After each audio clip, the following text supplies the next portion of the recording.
বিসমিল্লাহির রহমানির রহিম। আর মাত্র কিছুদিন পরেই ঈদুল আজহার ঈদ।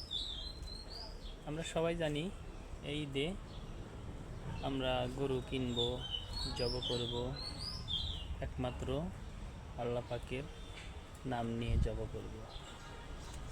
তো সবাই সবার জায়গা থেকেই গরিব দুঃখী মানুষকে আমরা গোস্ত বিতরণ করব, সবার পাশে থাকব। ধনী গরিব সবাইকে নিয়েই সমাজ জামজ করে খেতে হবে। একজন কোরবানি দিবে না, কি দিতে পারবে না, তাই দেখে তার উপর মন খারাপ করে সমাজ থেকে বের করে দিব, এই ধরনের কাজ যেন আমরা না করি।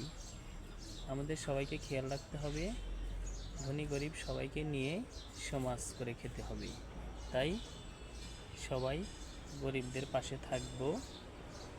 ঈদ সবার জন্য, সবাইকে নিয়েই ভাগাভাগি করে নিব ঈদের আনন্দ। সবাই ভালো থাকুন, সুস্থ থাকুন। আল্লাহ হাফেজ।